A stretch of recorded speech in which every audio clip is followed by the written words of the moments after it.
Most disgusting thing about something that you don't like about the white culture. What is it? You like everything about the white culture? You guys? You're so dominant up here. Dominant? More women. I know, so many of those bastards. I know, they breed like rats. Rabbits or something. they have too many babies, okay. Nothing? You can't think of a thing? Okay. Their music? No? Okay. Their skin? Their skin is so pale. It makes them look like dead people. You guys have ever seen dead people.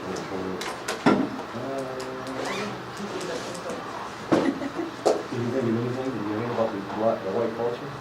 I have a favorite part, like when they're everywhere, like, especially now they're learning our language. That's not right. You can't learn their language. It should be your language, not their language.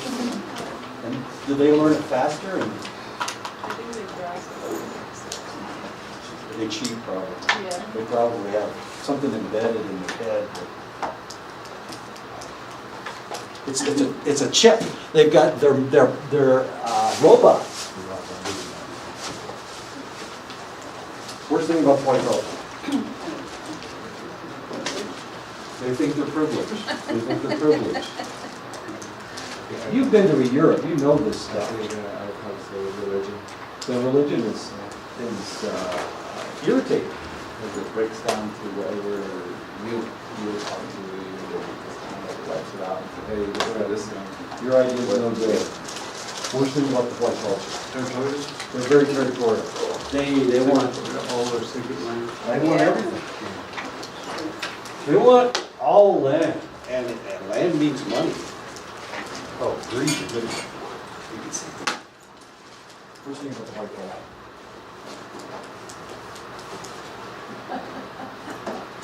They're bastards. They're sons of bitches. Every damn single one of them. I'm starting to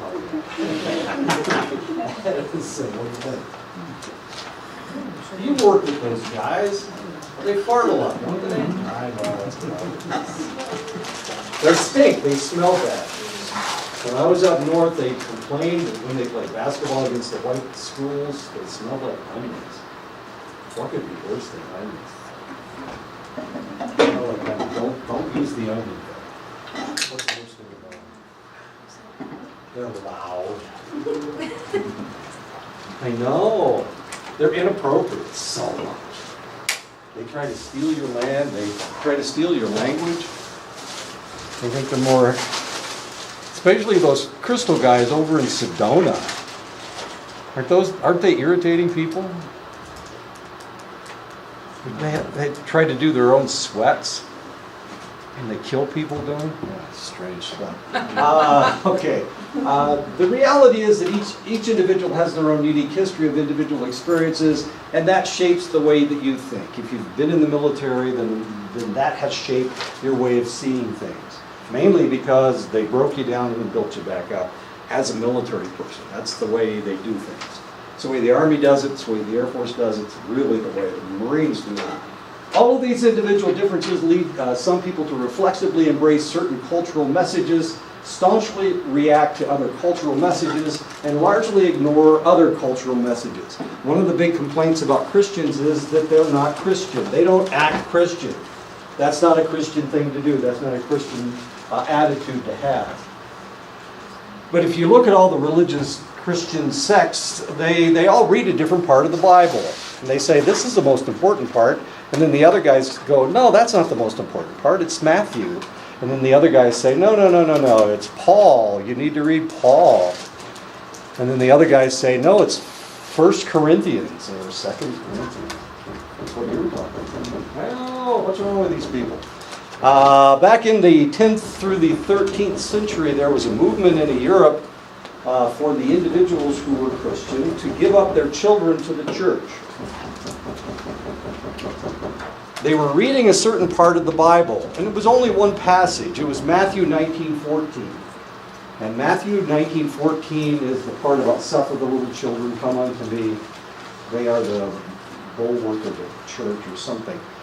Because of that, because of this one passage, this one sentence in the Bible, they were giving birth to children, they were raising them to the point that they could survive, and then they were taking them and giving them to the church. Why is this important? Would you do that? Would you give your children up to the church? They thought that it was the only way for their children, that was their way of supporting the church for one thing, but it was also the only way that their children could go to heaven. It's one of the reasons why if you talk to select Catholic groups around the world, they'll tell you that if they have a priest in the family, then the whole family is blessed. So they try to raise somebody to be the priest. And if you watch select movies, you'll see that they talk about, well, this guy was a priest, we had a priest in the family, and therefore we are blessed. But this was a whole bunch of people. It's like 70% of the population of France. 70% of their children they gave to the church. A lot of these kids would starve to death. But some of them survived. So how in the world did they ever build all those fabulous cathedrals back in the 11th, 12th, 13th, and 14th centuries? Well, there you go. I got all the slave labor from all these kids. Well, and this is when they established monasteries. Monasteries were first established as orphanages for all these children that were coming. And they raised the children, and they'd raise them to either be a nun or a monk or a priest or just a laborer. But they were not orphans. They weren't orphaned. Well, they were, yeah, if you give up a child, then you have orphaned that child. Yeah, the families would do that. I know, it's really kind of sad.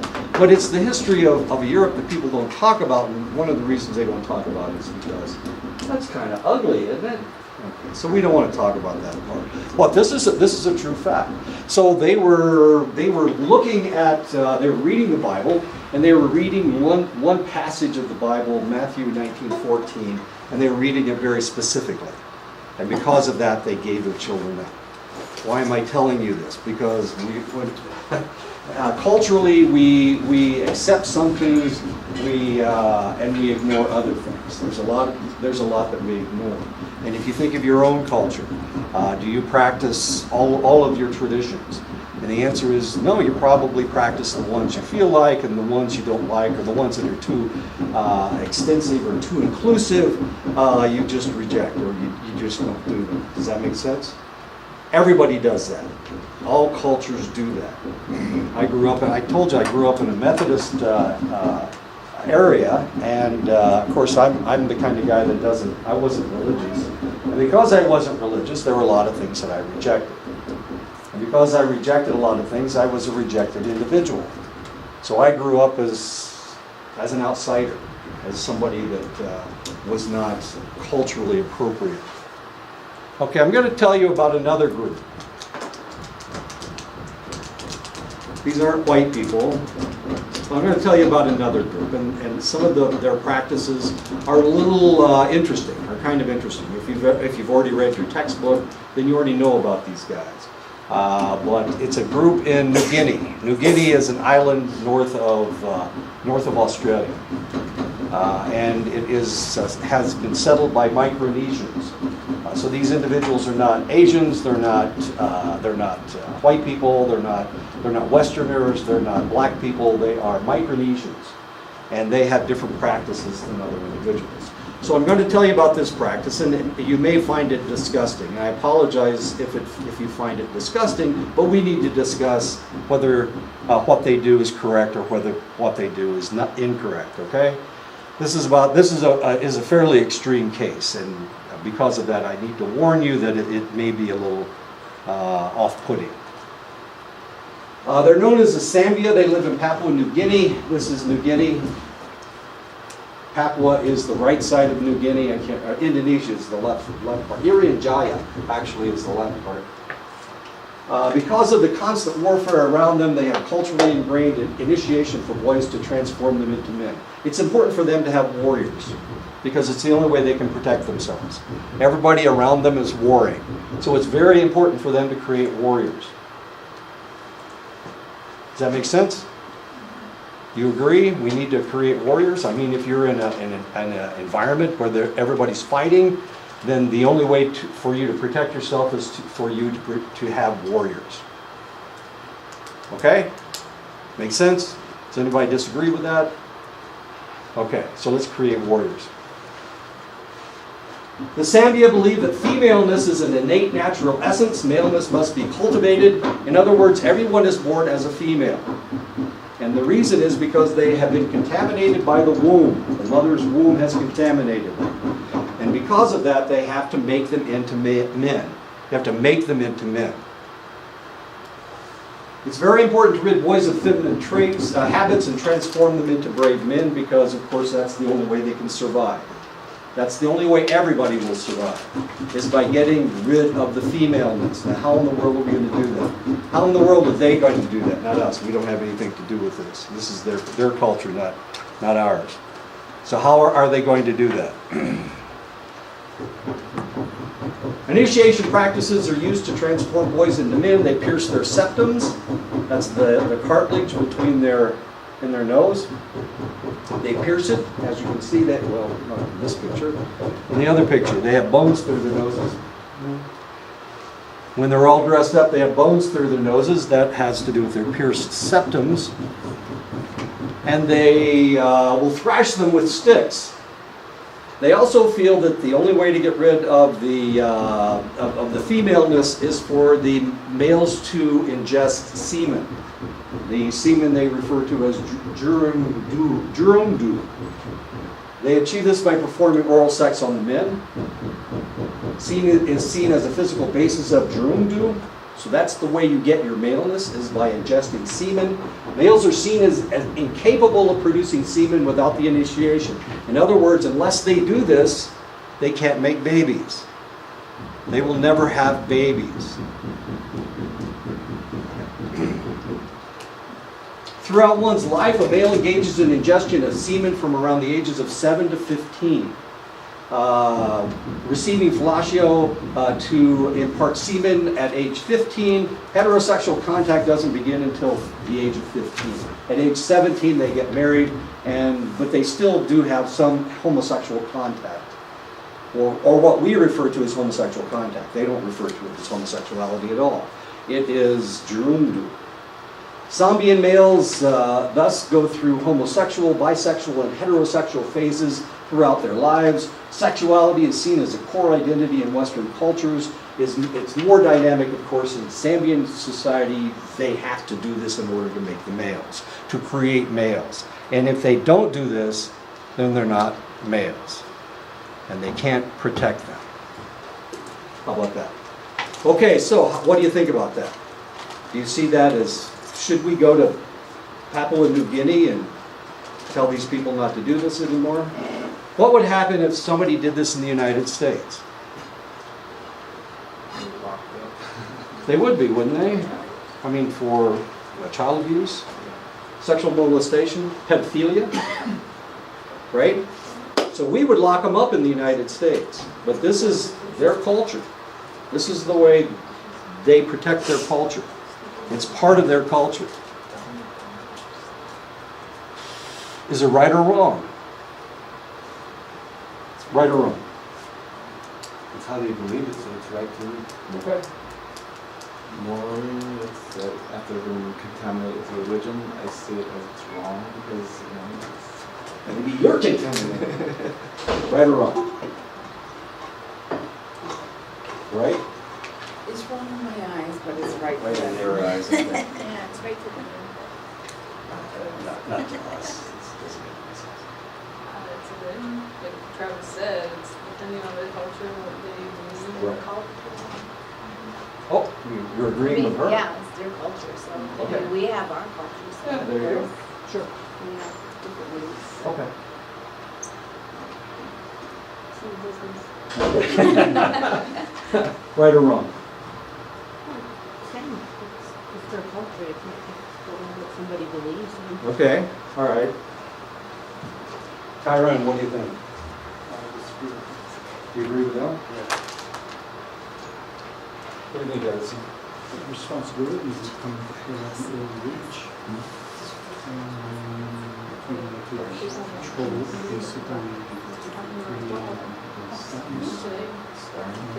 they can't have babies out there. Who's going to marry somebody? I mean, who's going to?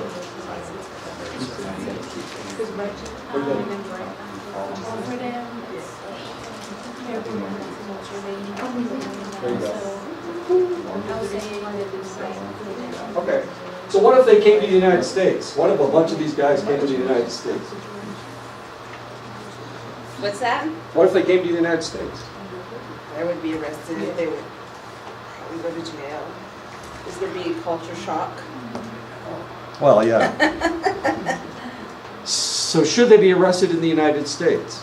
I think there will be like a Supreme Court hearing, depending on their culture, and then going into what he was talking about in the book, that not everyone is the same.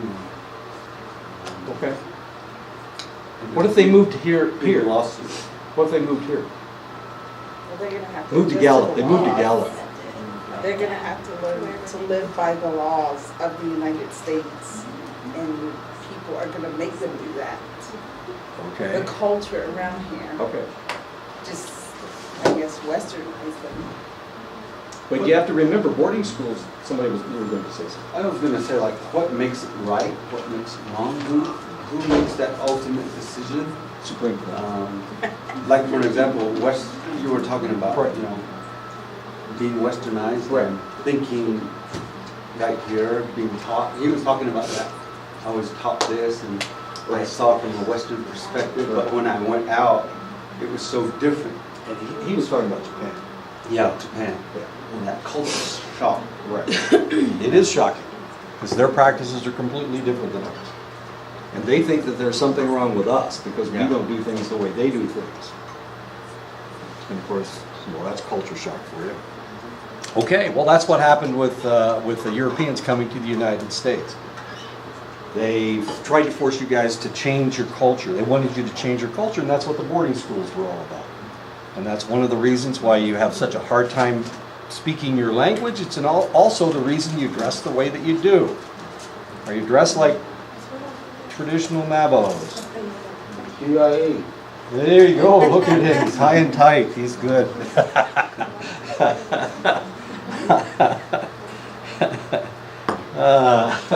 In all cultures, people speak a language between 10 and 70 phonemes.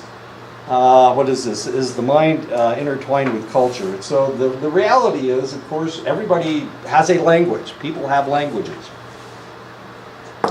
In all cultures, people smile when they are happy. Except for Sharon, of course. There she got. I got her to smile. Okay. In all cultures, people have a word for the color black. Isn't that interesting? Everybody has a word for the color black. What's the word for the color black? Kijin. Kijin. Kijin. Okay. That's not on there, is it? Oh, no. Okay. For the color black. In all cultures, people are disgusted at the idea of incest between parents and children. But the question is, between parents and children. So if you have a child and one of the parents has sex with that child, that's not right. People will get upset. However, there have been cultures where brothers married sisters. Wait a minute. The Egyptians, the Egyptian hierarchy, the royal family, they were gods. They were considered to be gods. So who can a god have sex with? So they want, like, when they play their bloodline or something like that? They couldn't have sex with anybody else. So they So could have their only, bloodline. exactly. So they can only have sex with each other. Maybe that is. I don't know. It kind of repeated on themselves. After a couple hundred years, they started having problems. I know. How exciting is that? And of course, this is a mother that wants to have sex with her. She wants to have her son's baby, as odd as that may seem. Anyway, that's in England. Don't worry about the United States. We don't have weird people like that, or do we? We do. In all cultures, people understand the number 2, as confusing as that is. They may not understand something, but they always understand if there's another one. And that's how they understand the number 2, as odd as that is. So black is a universal. Incest, a taboo against incest. The number 2 is universal, but the color blue is not, strangely enough, despite the color of the ocean, despite the color of large bodies of water, blue is not a universal. Some languages don't have a word for the color blue. People in some cultures are disgusted at the idea of incest between cousins, whereas people in other cultures are not. People in the United States, if you live in the South, you can marry your first cousin. In the North, you can't. Because, I don't have any cousins that I would want to even talk to, let alone marry. My God.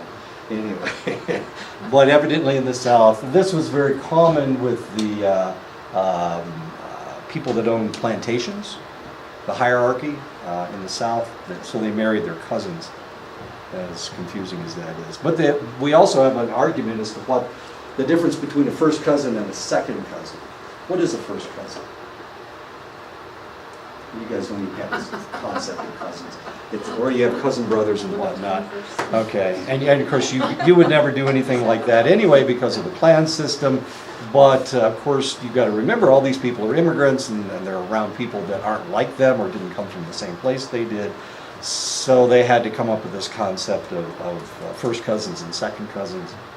You can marry your second cousin, but you can't marry your first cousin in the North. In the South you can. You can marry your first cousins. Your first cousin. So your first cousin would be your father's sister's child. Okay, that's a first cousin. Anyway, it gets weird. And that's why we make fun of people. Let me give you an example of cultures clashing. If you are a female student, you decide to go out for coffee, is that okay? Sure, of course, go out and get coffee all you want. Why are you going? You're going to quench your thirst, of course. You're thirsty, you want some coffee. Maybe you put too much cream and sugar in your coffee, so you're not on your diet anymore. You're showing that you're not on your diet anymore. You have an effort, you're trying to wake yourself up so that you can study. Because it's caffeine is a stimulant, right? It's a stimulant. How many people wake up with coffee or Monster or something? Does it work on you? Does coffee work on you? Coffee works on you, wakes you right up. Do you get jittery if you don't have coffee? Coffee work on you? It doesn't work on you at all? It doesn't work on me either. How about you, Sharon? Does it work? You drink it? You don't like it? Energy drinks, on the other hand. How about Monster? You drink Monster. Everybody drinks Monster. I drink Mountain Dew. I love Mountain Dew. Coffee work on you guys? Doesn't wake you up, doesn't do anything to you, a little bit? Un poquito? Okay, so some people it works on, some people it doesn't. An opportunity, and of course if you go to the coffee shop, there's always a possibility you'll meet somebody and, fall in love. It happens. My son, he's so stupid. My son used to go to the coffee shop in Hollywood, and he ran into, what is her name? Oh man, now I can't think of her name. She was in the movie about cheerleading. Kirsten Dunst. Ran into Kirsten Dunst. Kirsten Dunst is a vegan. Okay. If you know anything about vegans, yeah, I know. Vegans, of course, are real pale because they don't ever eat any meat. So I don't know. Their blood's thin. Anyway, he ran into Kirsten Dunst when she didn't have makeup on, and he goes, one of those kind of things. But women used to hit. He's a lot better looking than I am, a little bit taller than I am. Women used to hit on him all the time. But the best place he could, not pick women up because he wasn't picking them up, but the place that he got hit on more than any other place, even the bar, was the coffee shop. It's a story, okay. But he met Kirsten Dunst. He kept running into her at the coffee shop. And I know, if she was in line in front of him, she would come back to where he was to talk to him. Of course, she's this really pale, spooky lady. Who said something about white skin? Was it Sharon? It must have been Sharon. I know, she looked like she was dead. She was so pale, she looked dead. Ugh. Anyway, okay. In some other cultural contexts, women going to a coffee shop on their own, it's seen as inappropriate, of course, because they're not supposed to go out by themselves. They're supposed to be chaperoned. People in her culture do not strive for ideal body weights, so trying to be on a diet is not kosher. Well, kosher is not the right word, is it? Is not acceptable. It is considered sinful to seek artificial stimulants to obtain energy. There are other groups that don't use artificial stimulants. Do we know what groups don't use artificial stimulants? This is the Arab culture. Boy, they really do. Their coffee is like mud. It's strong. Oh, it's so strong. Or sweet. They'll put like syrup in their coffee. It's nasty. What other group doesn't use stimulants? What group doesn't use stimulants? What group isn't supposed to use stimulants? LDS. LDS. Church of Latter-day Saints. They don't use caffeine. They don't drink alcohol. They don't smoke cigarettes. There you go.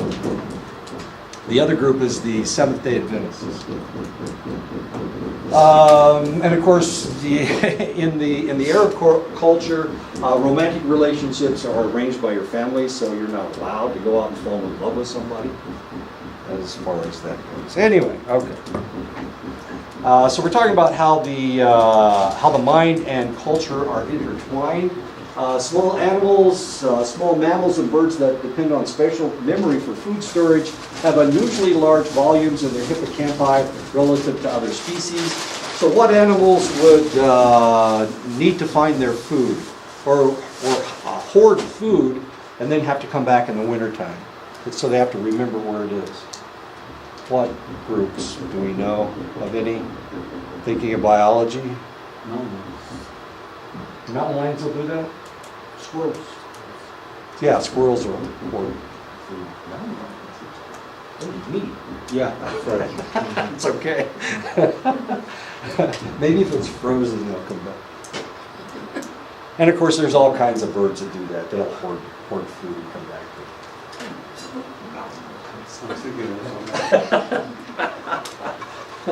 The longer a London cab driver has been driving a cab, the larger his posterior hippocampus becomes. London cab drivers can't get a license to drive a cab until they can recite the road system in London.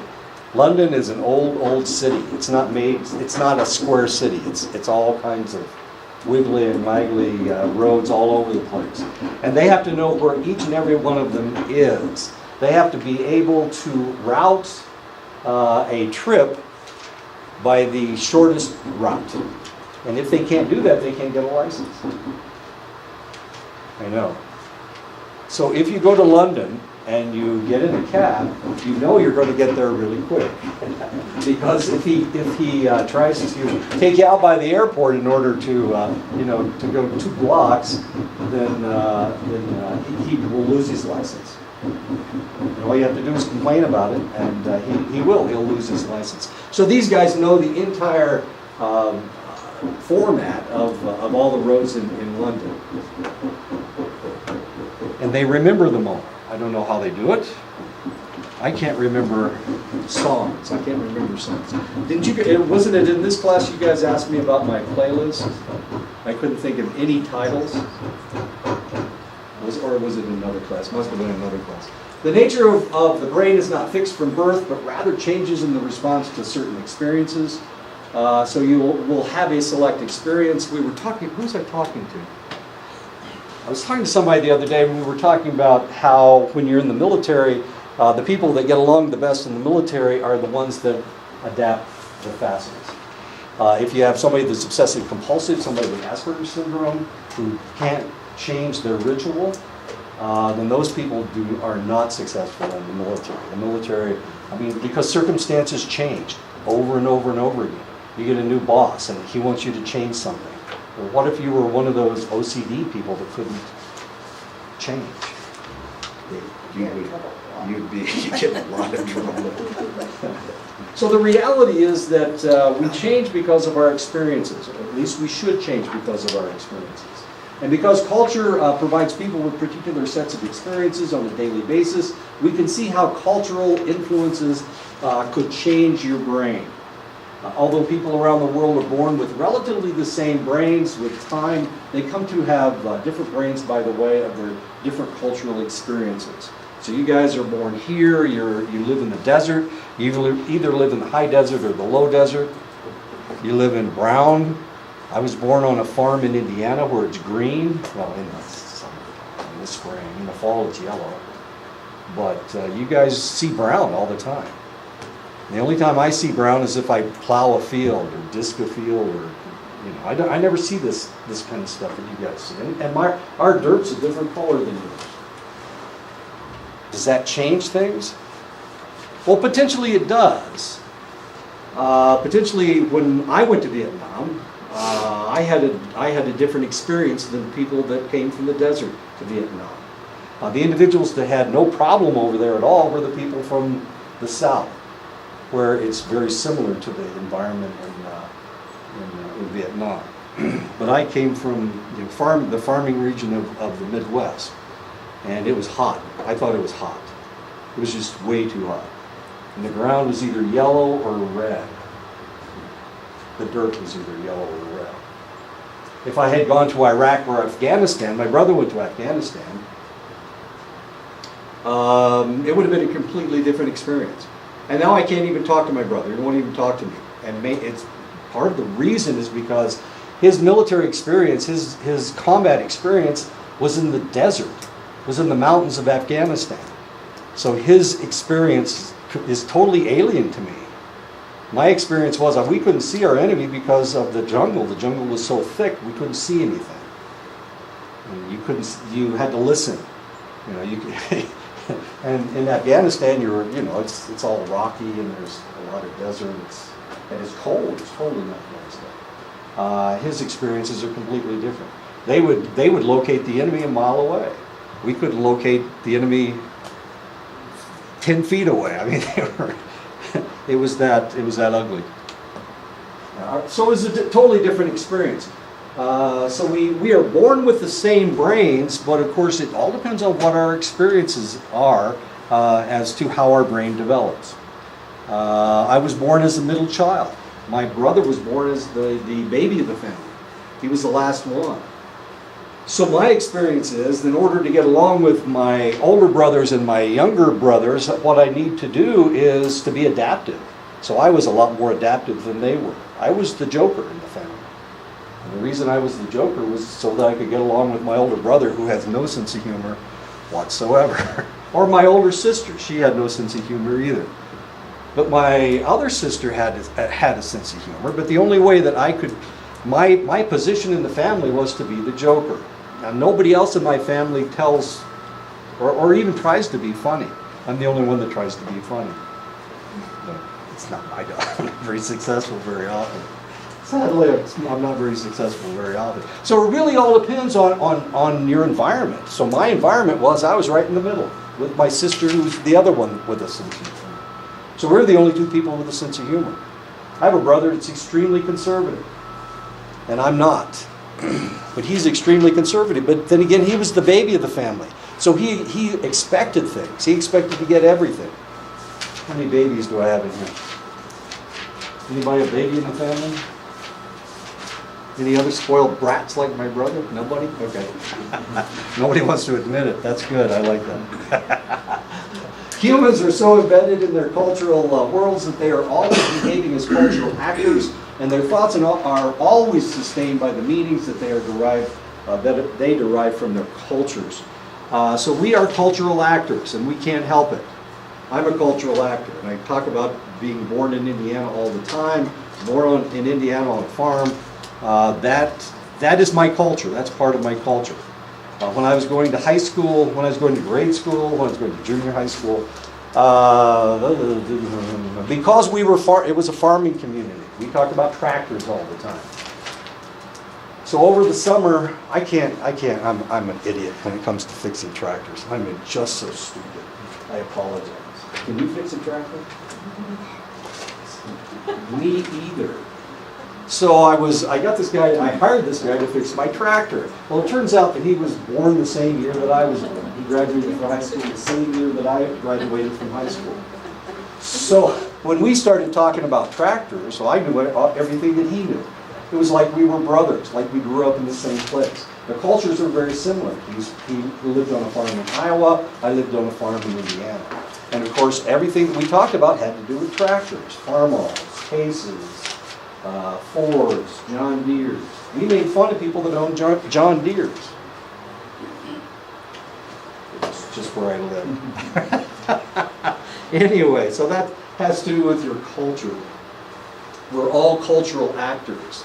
So we felt really close to one another. When you get around a military person, we talk about military things. We can talk about military things, and sometimes we use the wrong words and swear a little bit more than we should. I told you I spent the summer with military people, so my language is a little tainted. Just a little bit. I'll try to control myself. Travis will tell me when I say something incorrect. There are no occasions when people step outside their cultural meaning systems and start to think instead like the universal human. We can't do that. You have to be who you are. You come from the culture that you come from, and there's no way to get out of it. There's just nothing you can do. Even though some people try to, sociologists try to, anthropologists try to, but it's impossible. So we have to talk about who we are. We have to recognize who we are. If we recognize who we are, and we recognize the fact that we live in a cultural world and we can't get away from it, then possibly we can look at another group like the Sambia, and we can say, it's okay. It's okay for what they do. But unfortunately, that's not what happened when Europeans came to the Americas. They've tried to force you guys to become Europeans, right? They took away your religion. They forced you to be Christian. That was really important to the Spanish. Extremely important to the Spanish and the Portuguese. So if you look at places that were settled that were conquered by the Spanish and the Portuguese, you see a lot more oppression than you do if you look at people that were conquered or that were controlled by the English or the French. Totally different situation. Two different cultures. The English didn't have the Catholic Church. The French did, but the French had a different idea. The Spanish, their idea was to destroy everything that is not Christian. And so they did. I was just reading in Archaeology magazine, one of the things that they did was destroy all the writings that they found because they considered it satanic. But they found one. They found a writing that was used as, it was deerskin, and they used it as a covering for another book. So now they found this writing in this book of Gregorian chants, as interesting as that is. But they tried to destroy them all, and they did. They destroyed as much as they possibly could. And a lot of that stuff is gone. And that's one of the ways they can pretend that there was no civilization here. And that's incorrect. There was a civilization here. There was writing here. There was a written language. The Olmecs and the Toltecs, of course, had writing. The Inca, the Aztecs had writings. But where have they gone? Well, the Spanish destroyed it all. What am I talking about? Many cultural psychologists would argue that culture cannot be separated from the mind because culture and the mind make each other up. So your culture makes up who you are. The way your parents talk to you, that's the way your brain has developed.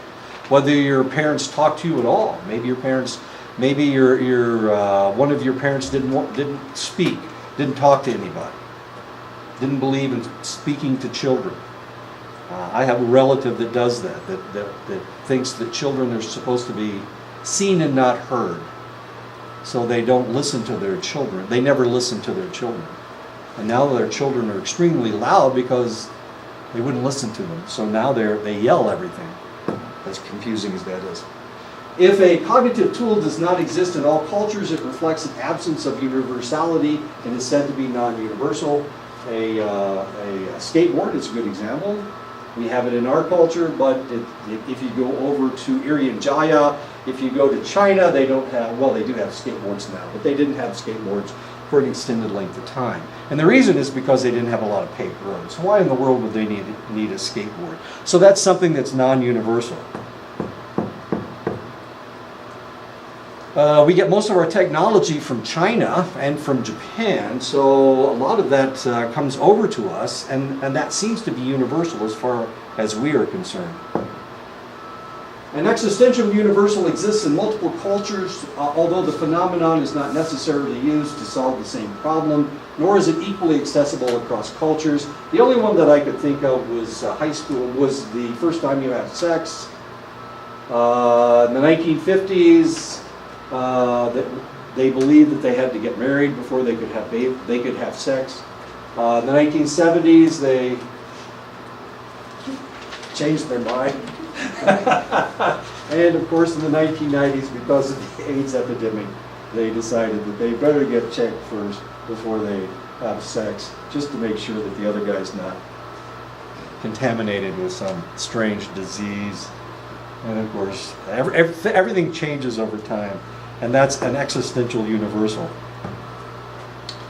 A functional universal exists in multiple cultures, is used to solve the same problems across cultures, yet are more accessible to people from one culture than another. I was going to bring I've got a hat that I bought in Cusco in Peru, up in Quichua territory.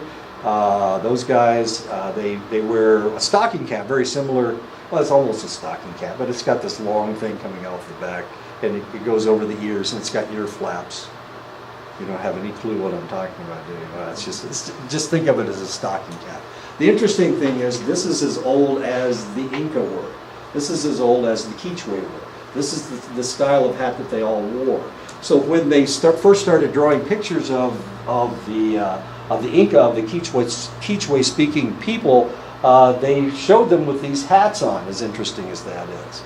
And if you go to the Basque country, you see exactly the same thing. And if you go any place where it's cold, you see exactly the same thing.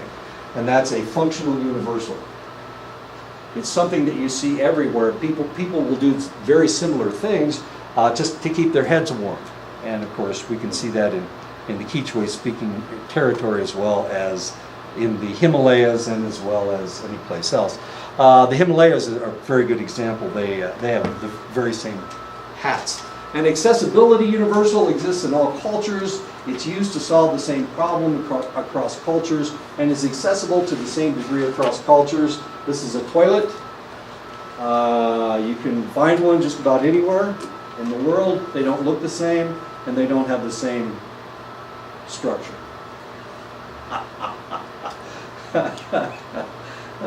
This is pretty much an American toilet. This is the way our toilets look. Did you ever run into any other type of toilet in Europe? Yeah, bidet. The bidet? There's a toilet and there's a spray toilet. Yeah, well that's this thing over here. Here's a bidet. Okay. Bidet. We don't have bidets in the United States. We don't use them. Well, sometimes you can find them in New York City or Washington, D.C., but otherwise, if you go to the hotel in Phoenix, you're not going to find a bidet. Not that I've ever seen anyway. Does anybody have a clue what a bidet is, besides Francis? You know what this is for? Why have two toilets? Doesn't make any sense. There's two toilets here. This isn't a toilet. It's not for depositing anything in. It's for washing yourself. After you use this, you use this. You wash yourself off. It's a bidet. This is in China. This is a Chinese bathroom, and it's really kind of interesting. This is the shower right here. As you can see, there are no curtains around the shower, and the reason there are no curtains is because after you take your shower, then you clean the rest of then you clean the bathroom with the shower water that's splashed all over the place. That's the idea. So they always have clean bathrooms. Why? Because they take showers. Of course, they don't take showers as frequently as we do because they don't waste water like we do. This is really kind of interesting that they've got the towels right there because they're going to get wet. Where do you put your towel? As interesting as that is. And as you can see, they've got hand grips in various places for you to grab a hold of in case you start to slip. Really interesting. But a bidet is for washing after you go to the bathroom. And of course, we don't have them in the United States, and they think that we're so crass because we don't have this thing to wash our bums with. This is the English don't use them either. They don't use bidets, but the French do. The French use bidets. Toilets don't look the same all over the world. When I was in Germany, when were you over in that part of the world? I traveled to a night train to there, so What year were we talking about? What year? 2005. Oh, 2005. I was there in the 80s. When I was there, they had the German toilets. German toilets aren't exactly like ours is. In ours, if you deposit your waste into the water, right? That's how our toilets work. Theirs, they have a platform, and that's where you deposit your waste.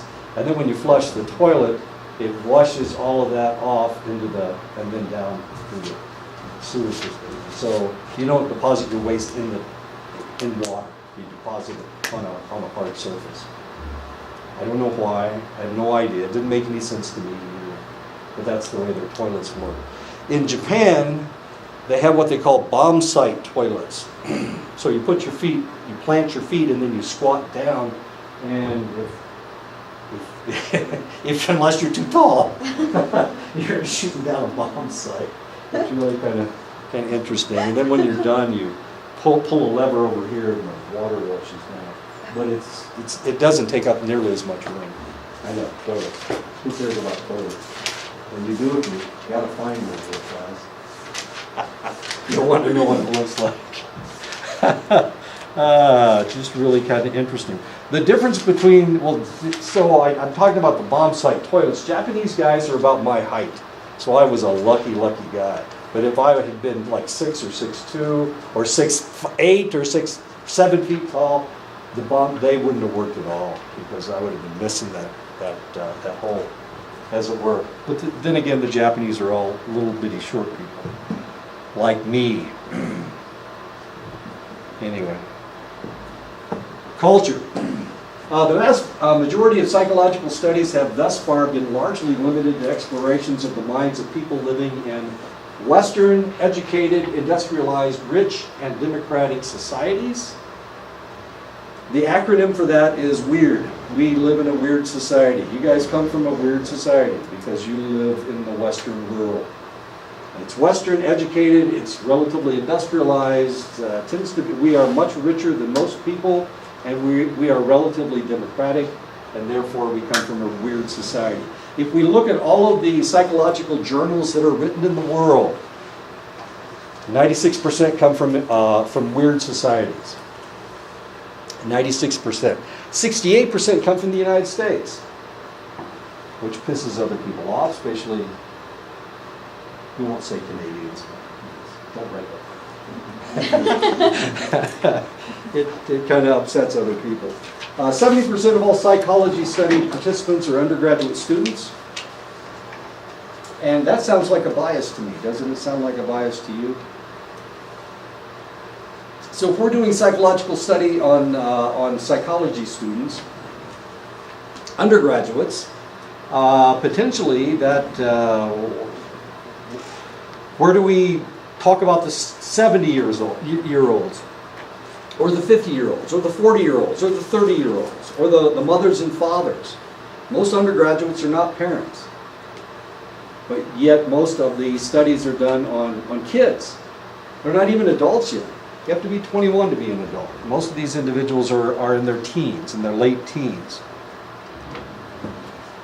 North Americans appear to be more fascinated with psychological questions than those from much of the rest of the world. Other people don't worry about this stuff. They don't worry about psychology. You're studying something that doesn't exist in other parts of the world. It didn't exist in Japan until 2000. The first school of psychology in Japan wasn't established until the year 2000. Why? What's going on with the Japanese? Why wouldn't they study psychology? Isn't psychology important? Isn't the way people think and feel important? Why wouldn't it be important to the Japanese? What's wrong with those guys? Why are they so different? Aren't they human?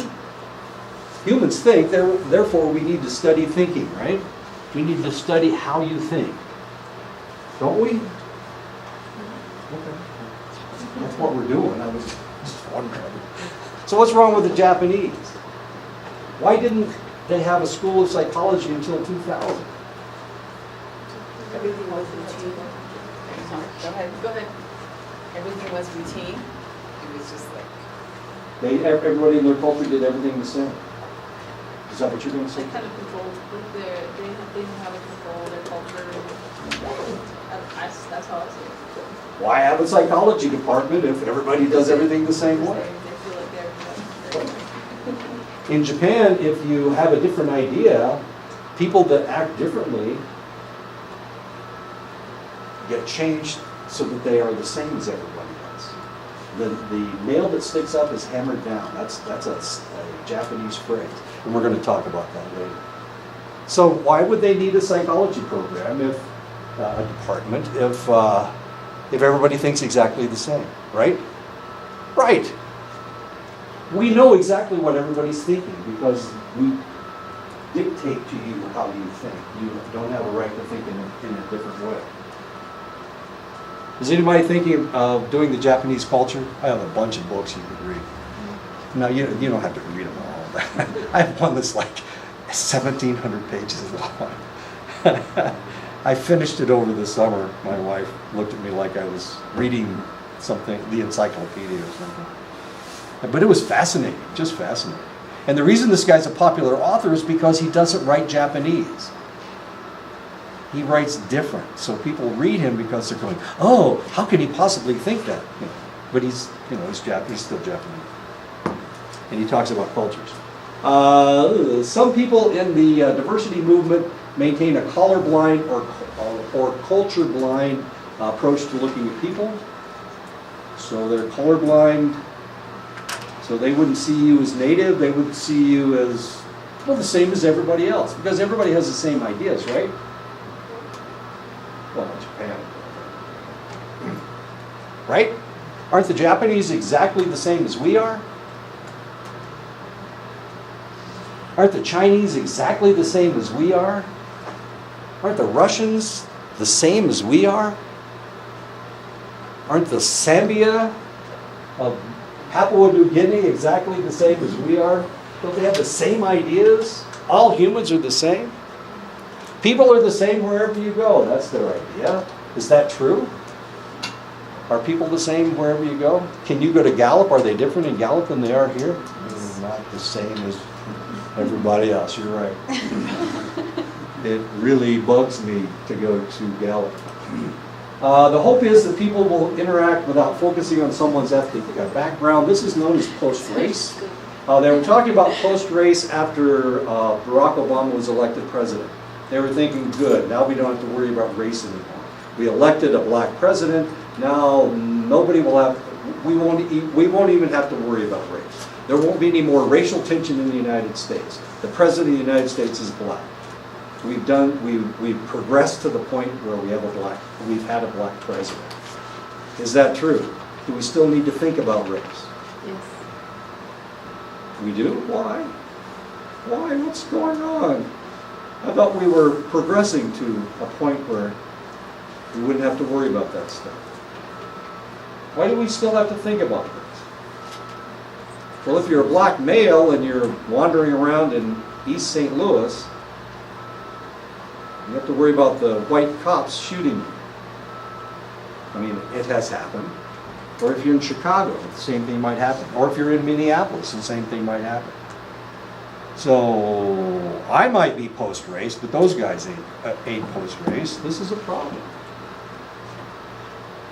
Do you want people not to recognize you as being Navajo? Is that what you want? Them to just look at you as they look at everybody else. Them expecting things when they look at you, they don't have any stereotypes about Native people. They just think of everybody as exactly the same. Everybody is my brother. Is that a good thing? Do you want to be recognized as who you are? Or do you not? Do you want to be the same as everybody else? And then also, if you're using that, what is your default for the other person too as well? If you're not looking at, let's say, clothing, if the other, Right. what do you see, like, Caucasian, Asian? Right. So what's your default to? I have no idea how you guys see me. But I tell you that I'm white all the time, just in case you get confused. Travis is laughing. Like we could confuse you with anything else. Yes, I'm not an alien. You sound like a medicine. Oh, no, I have no medicine whatsoever. And the idea of this is post-race. We are in a post-race situation. But that's not the world we live in. And of course, we're not post-race. There have been lots and lots of problems. There have been a lot more problems with race since Donald Trump became president. The white supremacists held a rally in Charlottesville a year and a month ago, and it was very conflictual. There were a lot of ugly things that were said. They marched through the streets saying, "The Jews will never replace us. The Jews will never replace us." What was that all about? Why would the Jews replace all those white guys? Are Jews trying to replace everybody with Jewish people? Are they making babies at such a high rate that there's a possibility that they'll replace everybody? That they're going to put a synagogue into the city sometime soon? Is that a possibility? No, not a synagogue. The other approach is multiculturalism. Multiculturalism believes that we should recognize all cultures. The rationale behind this approach is that people really do identify with their groups, and most group identities are far more meaningful than the kind that can be artificially created in the lab. So you guys recognize yourself as who you are. And I obviously recognize myself as who I am because I talk about it all the time. Not as a white supremacist, certainly, but I want you to know that I recognize that I ain't Indian, okay? I'm not going to grow long hair and put them in braids and start dancing Indian. Well, it's probably not going to happen. I think that that's incorrect. I should be part of my own culture, right? Or should I be? Should I try to be like you guys? Travis and I are going to become medicine men together. Is that a possibility? Yeah, if we turn off the lights and learn together. There we go. That's not going to happen. I know who I am. That's the point. And I don't have those strange crystals and going, all the energy's coming up through the earth. And I don't know what those guys are thinking. Sedona? Have you ever been to Sedona? Wild place, isn't it? All the hippies and alternative ways of thinking. I don't know. Drives me nuts. People are especially likely to identify with their groups if their groups are smaller than other groups or are disadvantaged in some way. Remember, we were talking about the subculture. So if you come from a subculture, then you probably identify with that subculture because it's a smaller group. So one of the things that we see, especially in the white community, is people trying to break off into subcultures. So we have the bronies, you saw the bronies before, or the Trekkies. These are subcultures. And they're trying to identify themselves through this odd subculture, through this different subculture. I'm not going to call Trekkies odd. I guess that's not really right. But I do admit that the bronies, I really have an affinity for My Little Pony. No? My Little Pony? Okay. I am going to dye my hair pink and what is that? Starfighter? Do you have any My Little Ponies? You never had any My Little Ponies? Anyway. So it's a smaller group, and we see this in the dominant culture. The dominant culture, the individuals try to break themselves off. I was reading about a lady that was murdered. Well, maybe she wasn't murdered, maybe she overdosed. Her name was Lyric McHenry, and she died on the 13th of August. They found her on the street, she was unresponsive. They're doing an autopsy on her now, trying to figure out what's going on. Theoretically, she was pregnant, and nobody knows who her boyfriend was. It wasn't on Facebook. She didn't Twitter about it. Anyway, so she made up this counterculture in New York. She was part of this counterculture in New York. It was really kind of interesting because she was on a reality television show with Magic Johnson's son. It turned EJ. I think his name's EJ, or his initials are EJ. Anyway, he's gay. And he's created this counterculture in New York, and people identify with this counterculture. As confusing as all that is. I know. So we create these countercultures, we create these subcultures in order for us to establish a new identity beyond the dominant society. Does that make sense? So it's easy for somebody who's Navajo to be Navajo because that is a different group, it's a smaller group. But as far as, what do you do if you're white? What do I identify with? And your family's been in the United States for 400 years. What do? Do I create a counterculture around my Germanness, or around my Frenchness, or around my Walloonness? Walloon is a Walloons are the French-speaking people of Belgium. And I have ancestors that are French-speaking people of Belgium. That's confusing as that is. Okay. So it's easy for minorities to create a culture. Minority groups tend to greatly value their group identities. They often respond quite negatively to efforts by the majority group members to ignore what makes them distinctive. How would you like it if you went someplace and people pretended that you were different than they were? They denied the fact that you were Navajo. You said, I'm Navajo. And they go, oh, I thought all you guys lived in teepees. I thought you're all dead. How'd you like that? But when you tell people that if they don't recognize the fact that, or if they called you Hispanic, if they pretended that you were Mexican because they identified you as Mexican. What did they identify you as, Francis? Tell the story about when you went to that restaurant. Oh, you remember that? Yeah, it was a restaurant it was in Rome, and the group I was with, they were from the United States, they were from Texas and North Carolina, and there was only 3 of us that were Navajos. We had the brown skin, the rest were all pale skin. And we went into the restaurant, and they wouldn't accept us in. There was like a group of 25, we worked on like 28. So they wouldn't let us in, and we asked why. They thought we were refugees in that country that was being invited with the group. And we had to explain to them that we're from the United States, the Native Americans from the United States. Yeah. And it took a while until they accept us. They put us in the highest part of the restaurant. If you just glance over just a little, so you see somebody looking at you. It's just that face that they still want you there. Because Italians don't look like you. Yeah. And Texans don't look like you. Yeah. Okay. So they assumed that you were refugees from probably from the Middle East, I would guess. Yeah. As interesting as that is. Yeah, so they saw you as a denigrated group of individuals. This picture's upstairs. This gentleman is Navajo.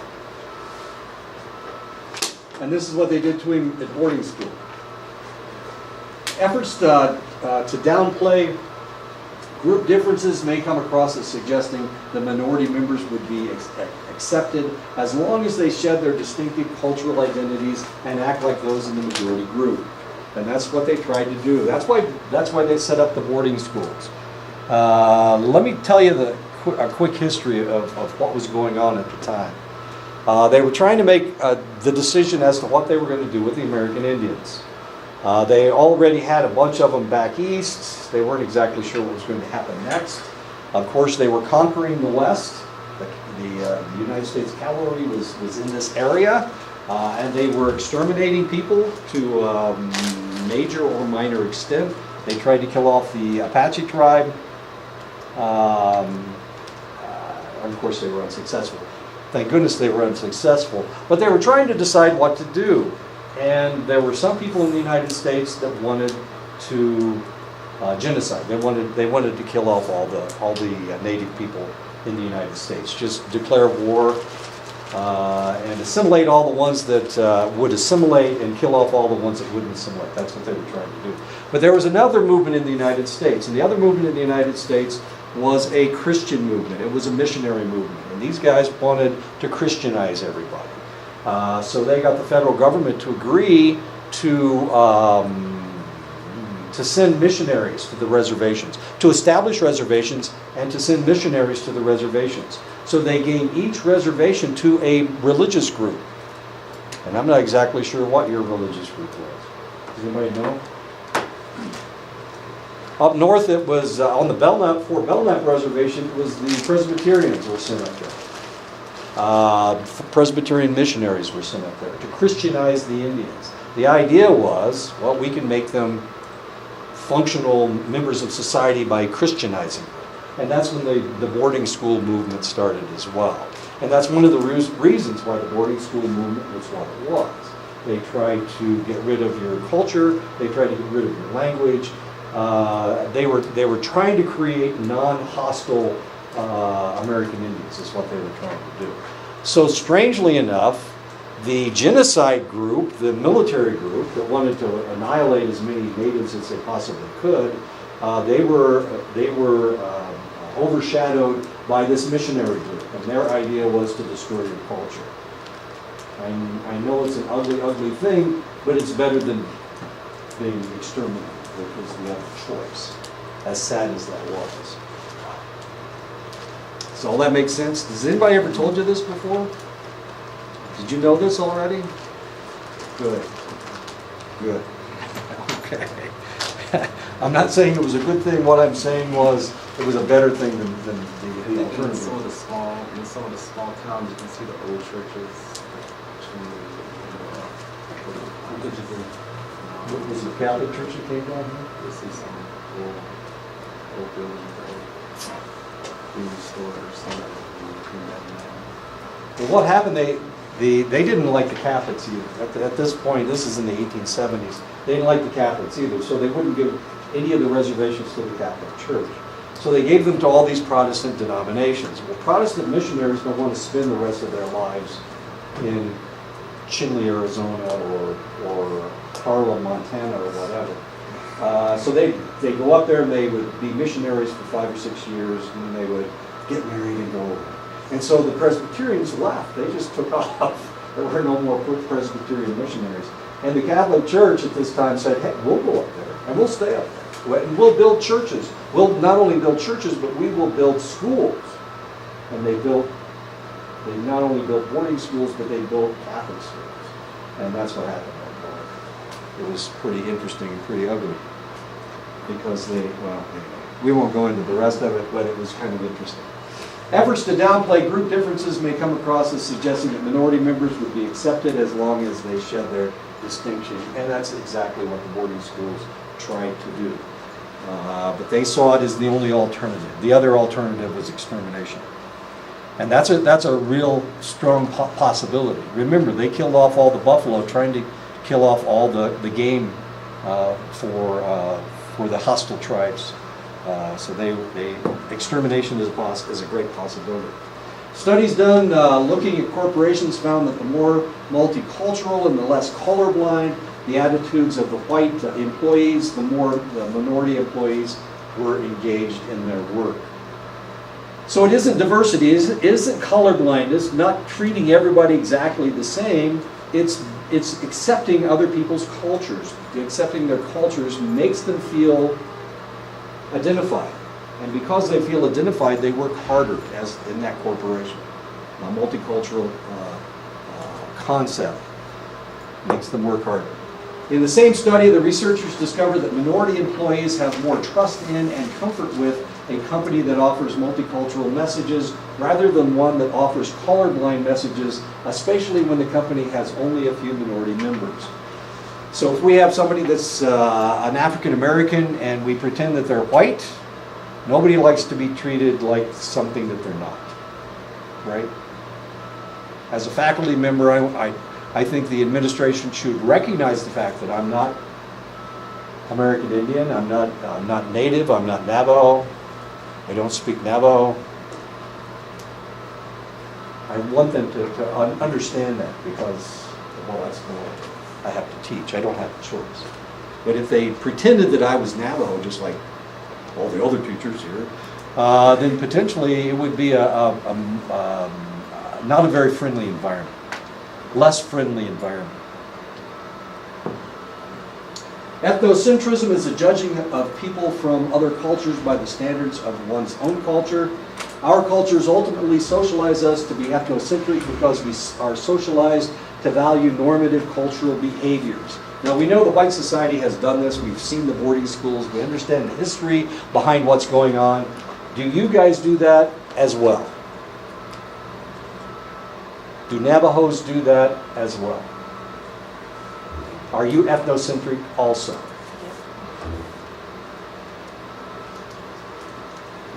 Are you ethnocentric?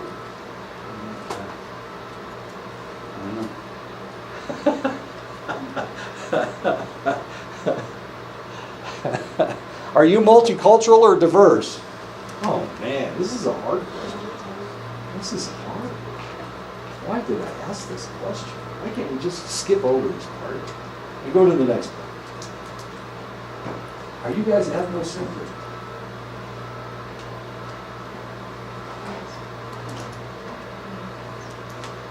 Why doesn't anybody ever talk about any other tribes other than their own? There are other tribes you don't hear.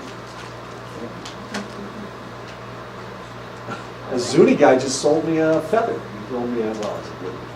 So, I know there are other groups. It says right on the back, Zuni. I won't tell you what he said. Are you guys ethnocentric? You are? Does this mean yes? Yeah, I think everybody is. Well, that's what it says right here. Everybody's socialized to be ethnocentric, to believe that their culture is the better culture. Is that what your culture tells you, that this is a better culture than other cultures? No. But I think it's like among usually the Navajo people, we have groups, flocking groups. We have the ones that go to the 9-night ceremony that say this way is the best way. Okay. And then we have the blessing way people that follow the blessing way ceremony. They say, no, that way is not that way. Our way is the best. We have groups of flocking people that carry each other. Sounds like religion, doesn't it? I don't know. Presbyterians and Episcopalians arguing on It's Sunday. a culture. It's the way they dress. They have earrings. That group over there in Indian Wells, Delcon, Medicine Chief. He has earrings, bun. He wears his, or headband, or Okay. not headband. And he's dressed up traditionally. Okay. So all the people that group with him, they dress like him. They're like him. They're just like him. They talk. Then you have your Cove over the mountain. There's another medicine man over there. And he has his group. They wear golf clothes, and then they dress professional, and they go around and do presentations, and they talk about certain things. So you're just talking about your own culture. You're still just talking about your own culture. What about other cultures? Ethnocentrism is viewing other cultures as less than your own. But do we create cultures with it in our own cultures? Yes, we do. Yes, we do. But I'm asking you, do you see other cultures? If somebody came here who was Apache, what would you say to them? What would you know about them? Would you recognize their culture as the same as yours? No. Their culture is different. Sure. You wouldn't recognize the same. So Okay. there's an understanding. There's an understanding, like, you know. Okay. What about white people? What about black people? I mean, isn't it like Christianity? You know how they seem like they talk down. I mean, well, No, they do. What's wrong with those guys? I've heard it. So that was one of the things that was There's funny. some things that we probably don't agree with. Yeah. Okay. I think Navajo is the best culture in the world. There you go. Ethnocentrism, I like that. The question is, can you look at another culture? That's the question, without judging it from your own culture. Because that's what I'm going to ask you to do in your paper. What a segue. I think it is possible to look at another culture without being somewhat biased or anything of that nature, but being respectful. But at the same time, with this day and age, when it changes, especially after 9/11, I mean, you're looking at the image to the right, right behind you. Right. That entails a whole different concept nowadays. Yeah. As far as what are the possibilities. I mean, this goes through airports, this goes through any place. I mean, even in different cities here in the U.S., Right. different countries, it's become a sensation as to where that fear of observing somebody like that kind of puts you into a different other perspective. Recently, I went to Salt Lake and basically there was a family up there, and they were dressed somewhat similar to this. But the reality, the only difference was she wasn't wearing her veil on her face. Now, as long as her face was exposed, to me, I think I felt comfortable with seeing her face. Right. There, and other than that, she wasn't wearing black, but she was wearing light colored clothing. Which probably gave off a different perspective. But you felt uncomfortable when she wore her veil. When she was not wearing a veil. You know, when you see a person like that, all this stuff with the wearing a veil and like Okay. that, especially when they're in a dark city like that, that kind of puts you into a different mood. Do we need to see everybody? Do we need to look at people's faces to understand what's going on? Do we need to see their mouths? Wait until we talk about mouths. It's fascinating. I know, because some cultures, they read people's emotions through their mouth, and other people, it's their eyes. As confusing as that is. This is really kind of interesting. Well, think about this. Think about this. And we're going to meet next Tuesday again. And if anybody has anything to say about the ethnocentrism of the people on this reservation, I would like to hear it. Because I've already had this conversation with somebody else. I'm just curious as to whether you guys have the same ideas. Why don't we stop right here and we'll pick this up next time with ethnocentrism.